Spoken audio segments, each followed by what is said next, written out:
Assalamu alaikum students, this is part 4 of chapter number 9 where we will discuss human heart, structure of human heart, also we will talk about the cardiac cycle, blood vessels, about the venous system and all about the cardiovascular disorders. Okay, so human heart. Human heart, which is a Greek word, it is derived from the Greek word cardium. Definition क्या है human heart की? It is basically a conical यानी कि कोन shaped, muscular यानी कि muscle से बना हुआ पंपिंग ऑर्गन है जो कि ब्लड को पंप करता है. It is present in the chest cavity behind the breast bone sternum. Sternum जिसे ब्रेस्ट बोन भी कहते हैं, ये इसके पीछे चेस्ट कैविटी में मौजूद होता है. Between the two lungs, it is felt on the left side because the left chamber of the heart, that is left ventricle, is the largest chamber. यानी कि जो हार्ट है वो हमें फील होता है कि लेफ्ट साइड पे मौजूद है. उसकी वजह ये है कि अगर हम हार्ट का स्ट्रक्चर देखें तो उसका जो लेफ्ट चैम्बर है वो लार्जेस्ट चैम्बर होता है, जिसकी वजह से हमें लेफ्ट साइड पर हार्ट ज्यादा फील होता है. Structure of heart. हार्ट के स्ट्रक्चर को समझने के लिए we will draw the diagram and we will study the structure of heart through the diagram.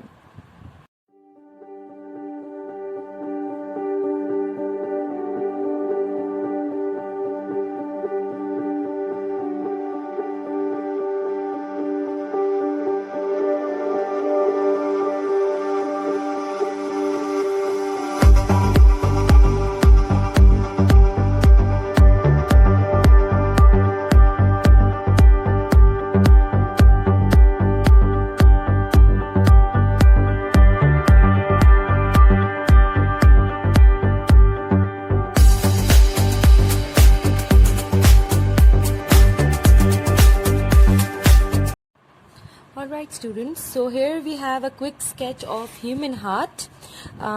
Human heart के structure की तरह जब हम चलते हैं, I want you all to focus on your books and understand the diagram.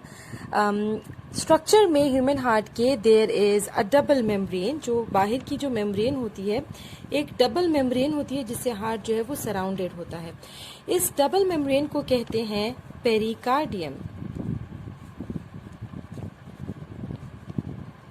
Pericardium की दो membranes होती हैं और उन दोनों मेम्ब्रेन्स के बीच में फ्लूइड मौजूद होता है. इस फ्लूइड को कहा जाता है pericardial fluid.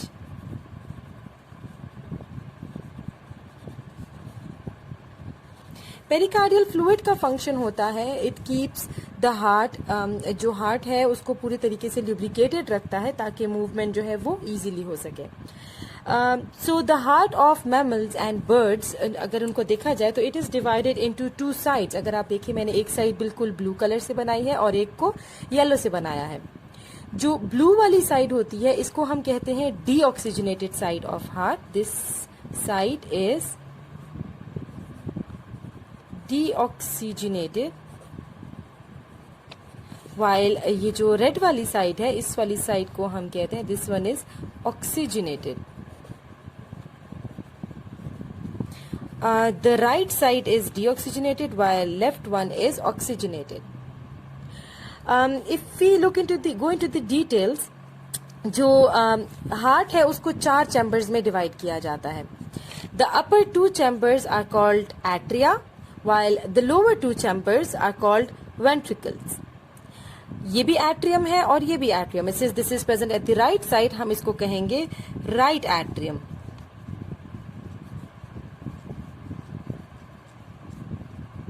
While this atrium, since it is present at the left side, तो हम इसको कहेंगे left atrium.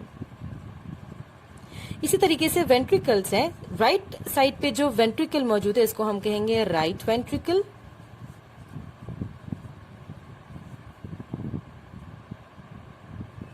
जबकि लेफ्ट साइड वाले को हम कहेंगे left ventricle.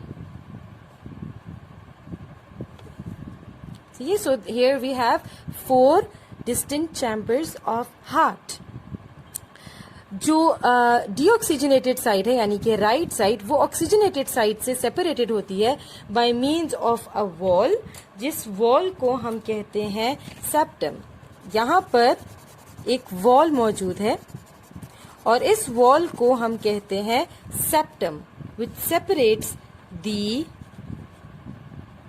Oxygenated side from the deoxygenated side, यानी कि राइट और लेफ्ट साइड को एक दूसरे से सेपरेट रखती है ताकि ब्लड की मिक्सिंग ना हो सके।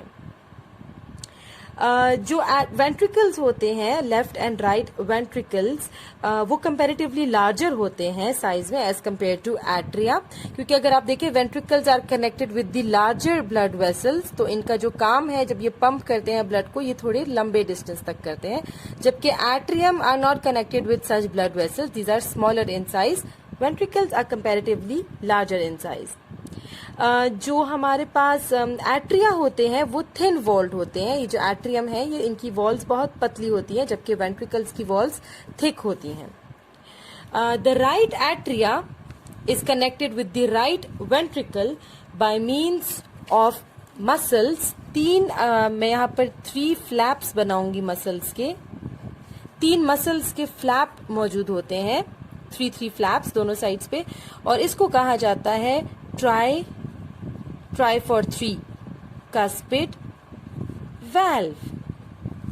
इसी तरीके से the left atrium is connected with left ventricle by means of 2 flaps of muscles and these are called as bi, यानी कि 2 cuspid valve।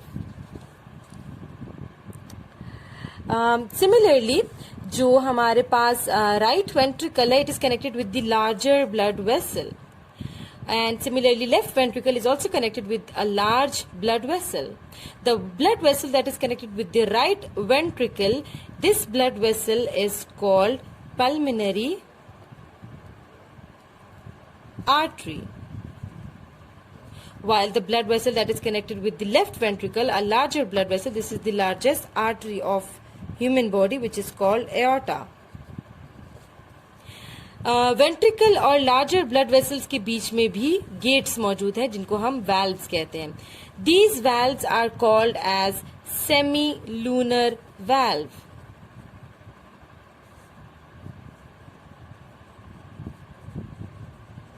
These are the semi lunar valve, यानी कि हाफ मून बना हुआ है these valves. The function of tricuspid, bicuspid and semi lunar valve is to prevent the backward flow of blood जो है वो वापस से बैकवर्ड फ्लो ना कर सके, इसलिए यहाँ पर जगह जगह पर वैल्व्स मौजूद है, यानी कि गेट्स मौजूद हैं। Also students, here we have a blood vessel. If you can see this blood vessel, जो कि नीचे भी है और ऊपर भी है, इनको कहा जाता है vena cava. Vena cavas are the largest arteries, while aorta are largest veins, while aorta are the largest arteries of human heart. Alright students, now we need to understand the circulation. हमने जो है heart का structure समझ लिया. We know about the 4 chambers and the blood vessels. Now we will go towards the circulation of blood. Heart में blood की circulation किस तरीके से होती है. हार्ट जो ब्लड होता है वो तमाम पूरी की पूरी बॉडी से deoxygenated blood by means of vena cava आ जाता है. सुपीरियर वेना केवा इस वाली साइड को कहते हैं जो कि अपर पोर्शंस ऑफ द बॉडी से डीऑक्सीजनेटेड ब्लड ले आती है, and inferior vena cava brings the deoxygenated blood from the lower portions of the body. सारा deoxygenated blood जमा हो जाता है into the right atrium. Right atrium is connected with the right ventricle by means of a tricuspid valve. जब एक दफा सारा deoxygenated blood right atrium में आ जाता है, the tricuspid valve opens up and the right atrium contracts. Because of this contraction, the blood is pumped to the right ventricle. Blood जो है वो राइट वेंट्रिकल में पहुंच जाता है. Right ventricle is a chamber that is responsible for pumping the blood through pulmonary artery to lungs. यहां से ये ब्लड होता हुआ सेमिल्यूनर वाल्व के ओपन होते ही ये ब्लड चला जाता है, जो है वो लेफ्ट साइड लेफ्ट लंग के पास लेकर जाएगी और राइट साइड जो है राइट लंग के पास लेकर जाएगी, and the blood is pushed to lungs. It is forcefully pumped towards lungs. Lungs से जो हमारे पास ब्लड होता है वो ऑक्सीजन ले लेता है और ऑक्सीजनेटेड होकर वापस आता है through pulmonary vein.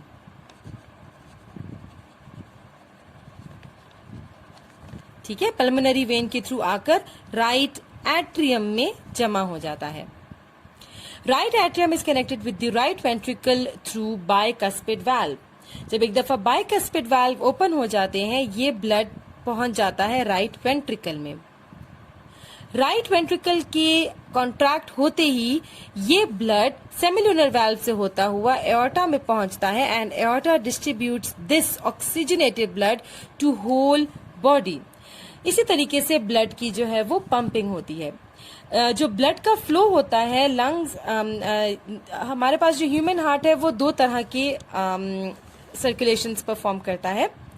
The flow of blood from heart to lungs and from lungs back to heart is called pulmonary circulation. Similarly, the flow of blood from body to heart and from heart to body is called systemic circulation. So, जो हमारे पास systemic और pulmonary circulation होती है वो आपको clear हो चुकी है। The blood in the pulmonary circulation is at lower pressure. जो पल्मोनरी सर्कुलेशन में ब्लड होता है, यहाँ से जो ब्लड जाता है और फिर यहाँ से वापस आता है, उसका प्रेशर जो है वो काफी कम होता है then the blood in the systemic circulation. Systemic circulation में जो है वो ज्यादा प्रेशर से ब्लड फ्लो करता है as compared to pulmonary circulation. Due to high pressure in the systemic circulation, blood can reach all body parts. On the other hand, due to low pressure in the pulmonary circulation, blood flows in lungs in slow speed. Slow speed में blood जो है वो lungs की तरफ flow करता है. It gives sufficient time for gaseous exchange to occur in lungs. क्योंकि lungs में जाकर blood ने अपना oxygen gain करना होता है और कार्बन डाइऑक्साइड रिमूव होना होता है, तो स्लो स्पीड की वजह से ब्लड को इनफ टाइम मिल जाता है कि वो गैसियस एक्सचेंज परफॉर्म कर सके। कार्डियक साइकिल और heart beat. One contraction and one relaxation of the heart is called cardiac cycle. एक दफा जब हार्ट कॉन्ट्रैक्ट करता है और फिर एक दफा रिलैक्स करता है, इसको कार्डियक साइकिल कहते हैं। It makes one heart beat. Contraction of heart is termed as systole and relaxation as diastole. जब हार्ट के मसल्स कॉन्ट्रैक्ट करते हैं उसको हम सिस्टोल कहते हैं, जबकि जब हार्ट रिलैक्स करता है उसको हम डायस्टोल कहते हैं। One complete cycle takes 0.8 seconds. जो नॉर्मल हार्ट बीट होती है एक हेल्दी ह्यूमन बीइंग की, वो है 72 टाइम्स पर मिनट और इसको कहा जाता है हार्ट रेट। हम पढ़ेंगे about the contraction and relaxation. जो पहला फेज है कार्डियक साइकिल का, उसको कहते हैं systole. As we have already discuss that systole is the contraction of heart. It occurs when both ventricles contract to pump the blood into pulmonary artery and aorta. यानी कि ये वाले जो lower chambers होते हैं, lower chambers की contraction की वजह से, if you look at this diagram, in contractions की वजह से blood is pumped through semilunar valves. यहां से ब्लड जाता है एओर्टा की तरफ और इसकी कॉन्ट्रैक्शन की वजह से ब्लड चला जाता है पल्मोनरी आर्टरी की तरफ. Due to the contraction tricuspid and bicuspid valve close and semilunar valve open. यहाँ पर ट्राइकस्पिड और बाइकस्पिड वाल्व जो मौजूद होती हैं वो क्लोज हो जाती हैं, जबकि सेमिल्यूनर वाल्व ओपन हो जाती हैं. वजह इसकी ये है कि अगर ट्राइकस्पिड और बाइकस्पिड ओपन रहेंगी तो ब्लड के वापस एट्रियम में जाने का खतरा होता है, तो वो क्लोज हो जाती है ताकि जितना भी ब्लड वेंट्रिकल में मौजूद है वो सारा इन लार्जर ब्लड वेसल्स में चला जाए. Due to the closing of the tricuspid valve a lub sound is produced. Bicuspid and tricuspid की बंद होने की वजह से लब साउंड प्रोड्यूस होता है. जो सेकेंड फेज है उसको कहते हैं diastole. It occurs immediately after systole when both atria relax so that blood enters the atria. Diastole में क्या होता है, दोनों एट्रिया रिलैक्स हो जाते हैं और सारा का सारा ब्लड जो है वो एट्रिया में एंटर हो जाता है. Due to this tricuspid and bicuspid valve are open while semilunar valves are closed. उसकी वजह यह है कि सारा ब्लड एट्रिया से डायरेक्ट वेंट्रिकल में जाए और सेमिल्यूनर वाल्व बंद हो जाती हैं ताकि ब्लड जो वेंट्रिकल में आया है वो फौरन से वेसल्स की तरफ ना जाए. Contraction of the atria fills the ventricle during diastole. Dub sound is produced due to the closing of semilunar valve. Semilunar valve की close होने की वजह से dub sound produce होता है. So this lub dub sound constitutes heartbeat. Heart rate can be measured by feeling the pulse. Pulse किसे कहते हैं? It is a series of expansion waves in an artery caused by the contraction of the left ventricle. जो left side होती है heart की, इसकी contraction सबसे ज्यादा पावरफुल होती है क्योंकि इसने पूरी की पूरी बॉडी को एओर्टा के थ्रू ब्लड ट्रांसफर करना होता है। तो लेफ्ट वेंट्रिकल की कॉन्ट्रैक्शन की वजह से एक एक्सपेंशन वेव प्रोड्यूस होती है हमारी आर्टरी में। When the ventricle contracts, blood rushes through the arteries. The elastic walls of arteries expand. जब जैसे ही वेंट्रिकल्स कॉन्ट्रैक्ट करते हैं, ब्लड आर्टरी में फौरन से पहुंच जाता है और इसकी जो इलास्टिक वॉल्स होती है आर्टरीज की, वो एक्सपेंड हो जाती हैं, यानी कि खुल जाती हैं। The arteries in wrist are closer to the surface, therefore pulse can be felt easily here. जो हमारी रिस्ट होती है, हमारी कलाई, उसकी आर्टरीज स्किन से बहुत करीब होती हैं, इसलिए हम वहां पर अगर कंसंट्रेशन से फील करें तो हम आर्टरी की पल्स को फील कर सकते हैं। Pulse rate is an easy way to understand the condition of heart. अगर हार्ट की कंडीशन में थोड़ी सी भी प्रॉब्लम होती है तो changes occur in the pulse rate, so we can easily examine the heart condition by observing the pulse rate. Blood vessels. We have studied that blood moves from heart to whole body and from whole body to heart. All this circulation takes place through a specialized system of vessels, which are arteries, veins and capillaries. Blood vessels जो है वो अगर ना होती तो blood की movement heart से पूरी बॉडी और बॉडी से हार्ट की तरफ पॉसिबल नहीं थी। हमारे पास 3 तरह की ब्लड वेसल्स मौजूद हैं, आर्टरीज, वेन्स और कैपिलरीज। सबसे पहले हम पढ़ते हैं अबाउट आर्टरीज। ये वो वेसल्स हैं जो कि ब्लड को कैरी करते हैं अवे फ्रॉम द हार्ट, यानी कि हार्ट से ऑक्सीजनेटेड ब्लड बॉडी की तरफ लेकर जाने वाली वेसल्स को आर्टरीज कहा जाता है। तमाम आर्टरीज जो है वो ऑक्सीजनेटेड ब्लड कैरी करती हैं except pulmonary artery which carry deoxygenated blood to the lungs. सिर्फ एक एक्सेप्शन है पल्मोनरी आर्टरी की, जो कि ऑक्सीजन डीऑक्सीजनेटेड ब्लड कैरी करती हैं। बाकी की जितनी भी आर्टरीज हमें नजर आएंगी वो हमेशा ऑक्सीजनेटेड ब्लड ही कैरी करेंगी। The walls of an artery are made of 3 layers. One outer elastic layer allows the artery to expand and withstand the pressure of the blood. Artery की वॉल्स, अगर आप इस डायग्राम की तरफ गौर करें, artery की वॉल्स 3 लेयर से बनी होती है। जो आउटर लेयर है वो इलास्टिक लेयर होती है, जिसकी वजह से आर्टरी जो है वो एक्सपेंड हो सकती है और वो प्रेशर को बर्दाश्त कर सकती है। विथस्टैंड करना मतलब बर्दाश्त करना। Middle layer is made up of smooth muscles. ये जो दरमियान वाली लेयर है ये स्मूथ मसल से मिलकर बनी होती है एंड इलास्टिक फाइबर्स भी मौजूद होते हैं इसके अंदर। Inner endothelium is comparatively thinner layer. जो अंदर की तरफ एंडोथीलियम मौजूद होता है वो पतली सी एक थिन सी लेयर है। The hollow internal cavity in which the blood flows is called lumen. और उसके अंदर जितनी भी खाली जगह होती है जिसमें ब्लड फ्लो करता है उसे ल्यूमेन कहा जाता है। जो लार्जेस्ट आर्टरी है हमारी बॉडी की, जो कि मैं पहले भी आपको बता चुकी हूँ, that is aorta which arises from the left ventricle. Many arteries arise from aorta.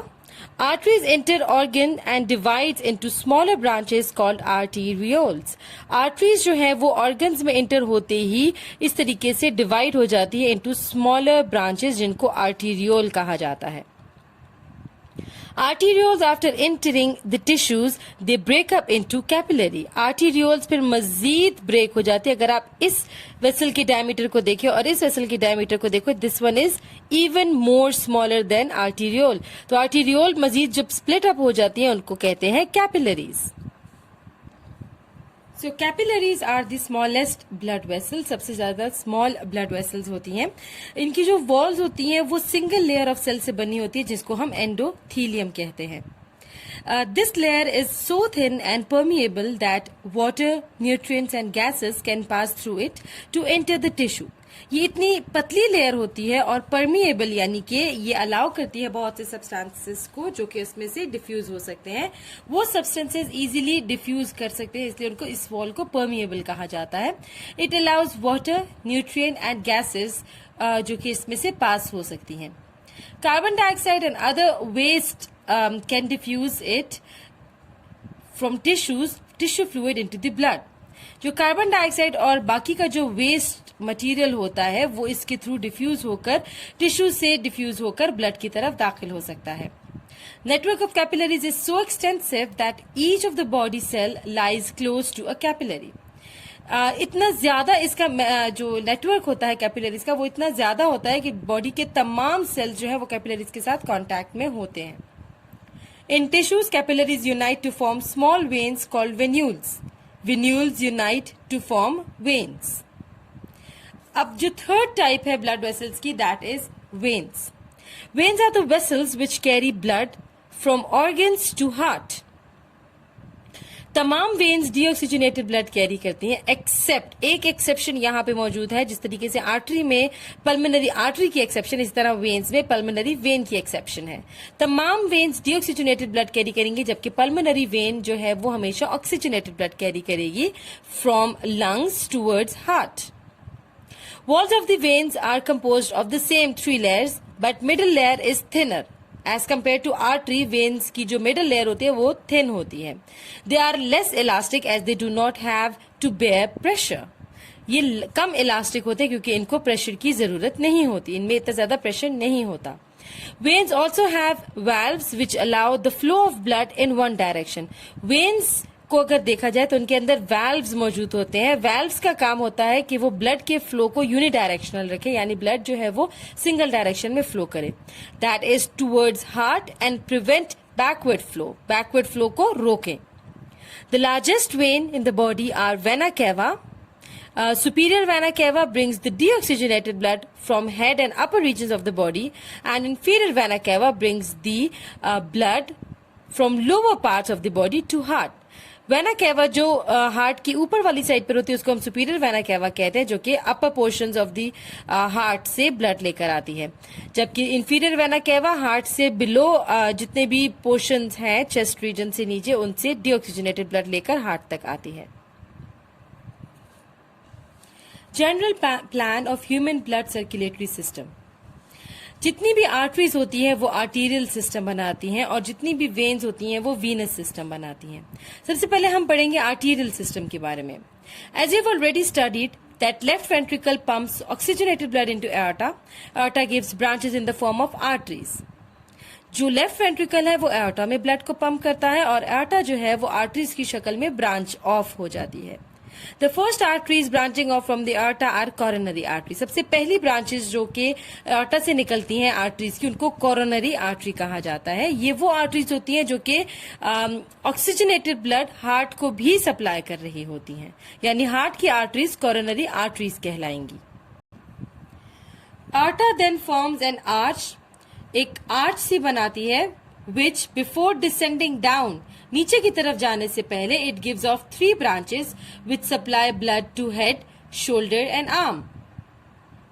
जो एओर्टा होती है वो हमारे पास 3 ब्रांचेस में डिवाइड होती है जो कि ब्लड को सप्लाई करते हैं टूवर्ड्स हेड. एक ब्रांच जो है वो ऊपर जाती है, एक ब्रांच शोल्डर की तरफ और एक आर्म की तरफ चली जाती है. After it aorta descends down along with vertebral column. इसके बाद जो एओर्टा होती है वो नीचे की तरफ आती है वर्टिब्रल कॉलम से होती हुई. Here it is called dorsal aorta. जो एओर्टा वर्टिब्रल कॉलम से होती हुई नीचे की तरफ आती है इसको डॉर्सल एओर्टा का नाम दिया जाता है. It gives off many arteries, for example coeliac artery which supplies blood to stomach. Coeliac artery जो कि हमारे पास स्टमक को ब्लड सप्लाई करेगी वो इस रीजन में मौजूद होगी. इसके अलावा स्प्लीन, हेपेटिक स्प्लीन को भी ब्लड प्रोवाइड करेगी coeliac artery. Hepatic artery which supplies blood to liver. Hepatic artery भी मौजूद होती है जो कि लिवर को ब्लड सप्लाई करती है. इसके अलावा also the renal arteries are present which are supplying blood to kidneys. Renal arteries जो है वो किडनी को ब्लड सप्लाई करती हैं.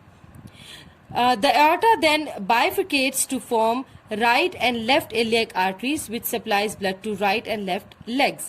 Aorta जो है वो इस तरीके से डिवाइड हो जाती है 2 ब्रांचेस में जो कि लेफ्ट और राइट इलियक आर्टरीज बनाती हैं.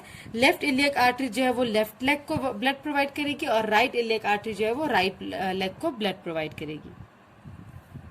Pulmonary artery originate from right ventricle and carries deoxygenated blood to lungs.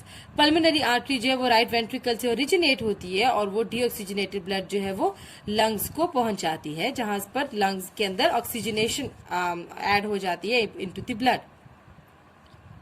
Next is venous system.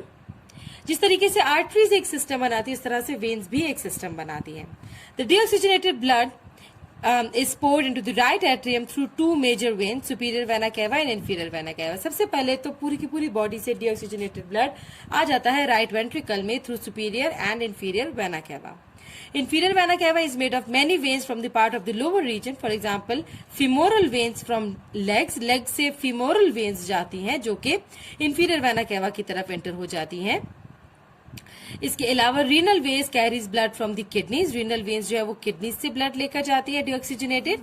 Hepatic portal vein carries blood from the alimentary canal to the liver. Hepatic portal vein intestine या alimentary canal से लेकर blood सारा का सारा वो deoxygenated inferior vena cava की तरफ ले जाती है।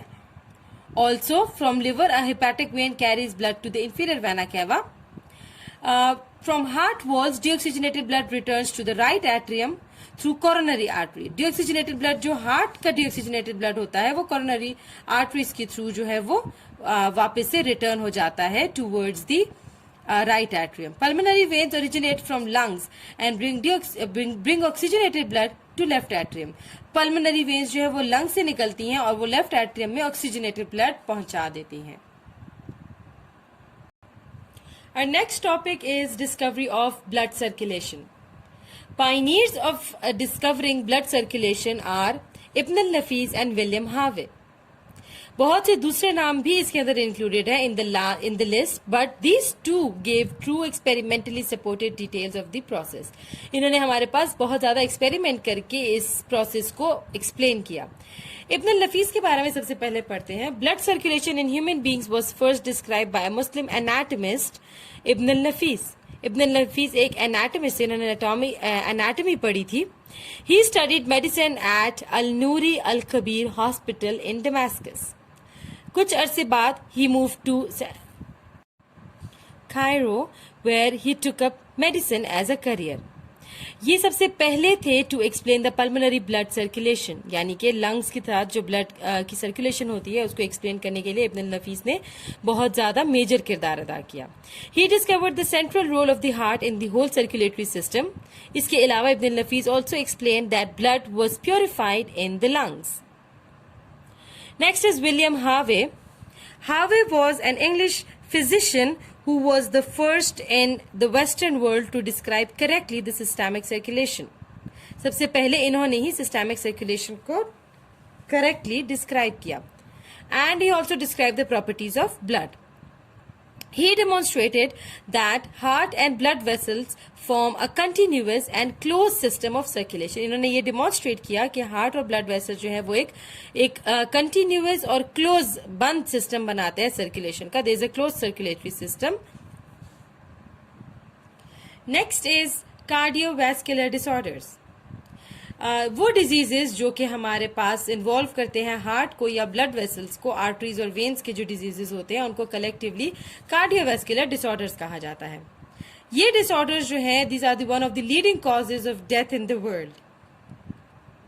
Heart and arteries are subjected to many types of damages. Some common disorders are atherosclerosis, यानी कि नैरोविंग ऑफ आर्टरी को सबसे पहले हम पढ़ते हैं। एथ्रोस्क्लेरोसिस में क्या होता है? It is characterized by the deposition of fatty material, for example cholesterol, inside the arteries.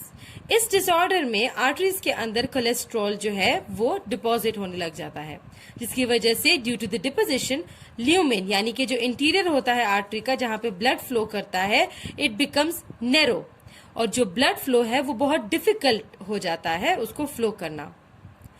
कुछ टाइम बाद द आर्टरी में कंप्लीटली बी ब्लॉक, ये भी हो सकता है कि आर्टरी पूरी तरीके से ब्लॉक हो जाए।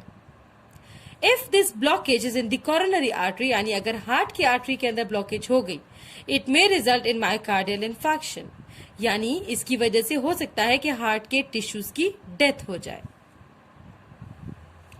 Some obvious reasons of atherosclerosis are hypertension, smoking भी इसका एक वजह हो सकती है, डायबिटीज यानी कि sugar, diabetes mellitus, and increased lipid level in blood. Next, after atherosclerosis we have arteriosclerosis. Atherosclerosis का मतलब था narrowing of arteries, where arteriosclerosis का मतलब है hardening of arteries. It is the hardening of the arteries due to the deposition of calcium in the walls of arteries. Arteries की walls में calcium की deposition की वजह से arteries hard हो जाती हैं. Such artery cannot expand when blood is pumped with pressure into it with systole. Systole की वजह से जब ब्लड प्रेशर से पंप होता है तो आर्टरीज की एक्सपेंशन कॉज होती है. जब आर्टेरियोस्क्लेरोसिस की बीमारी हो जाती है, आर्टरीज में जो है वो कैल्शियम की डिपोजिशन होने लग जाती है, तो आर्टरीज की एक्सपेंशन पावर खत्म हो जाती है और वो इस प्रेशर की वजह से एक्सपेंड नहीं हो सकती. This inflexibility of the artery makes heart to work harder, जिसकी वजह से हार्ट के ऊपर जोर पड़ता है. This disorder occurs with increasing age. It generally occurs when atherosclerosis is severe. जब उम्र ज्यादा हो जाती है, इंक्रीज एज की वजह से ये डिसऑर्डर होता है. इसके अलावा एथेरोस्क्लेरोसिस अगर बहुत सिवियर हो जाए, आर्टरीज नैरो होती जाए, तो उसकी वजह से भी ये डिसऑर्डर जो है वो कॉज हो सकता है. Last disorder that we are studying is myocardial infarction. The term myocardial infarction is derived from the myocardium, यानी कि हार्ट की मसल्स को मायोकार्डियम कहा जाता है. इन्फाक्शन कहते हैं टिश्यू की डेथ को.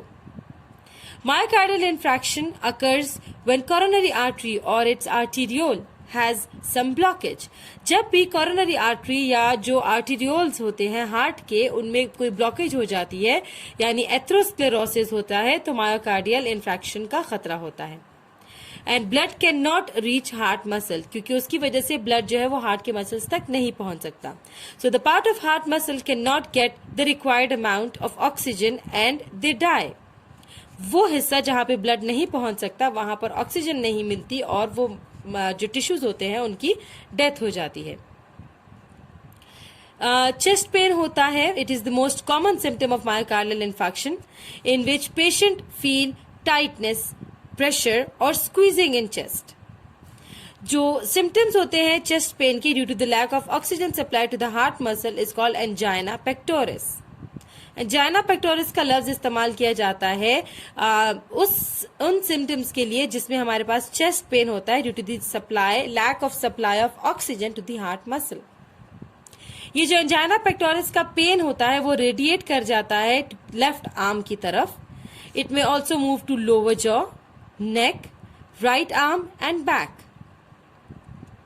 Myocardial infarction can be prevented by maintaining a healthy weight with a healthy diet. इसके अलावा स्मोकिंग को अवॉइड करना चाहिए और ज्यादा से ज्यादा एक्सरसाइज करनी चाहिए रेगुलरली.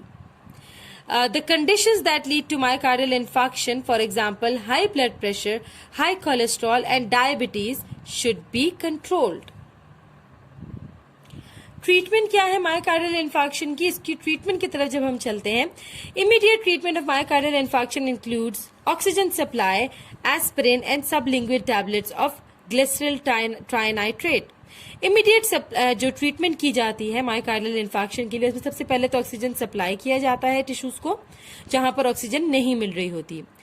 एस्पिरिन दी जाती है और इसके अलावा सब लिंगुअल यानी कि वो टैबलेट जो कि टंग के नीचे रखी जाती हैं, वो बनी होती है ग्लिसरल ट्राइनाइट्रेट से, वो प्रोवाइड की जाती हैं. For treating myocardial infarction the blocked artery is open by a technique called angioplasty. Angioplasty एक तरह की सर्जिकल टेक्निक है जिसको परफॉर्म करके ब्लॉकेज जो है वो क्रिएट किया जाता है.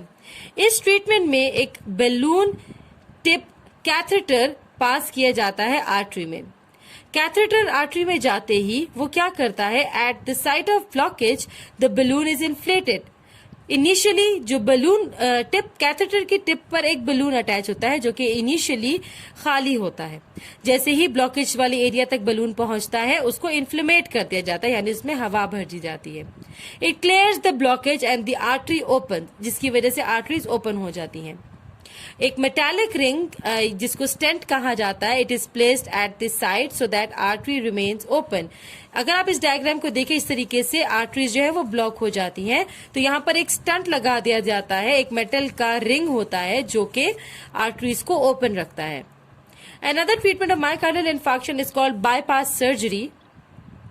इस ट्रीटमेंट में vessel is taken from some other part of the body and is grafted from aorta to coronary artery.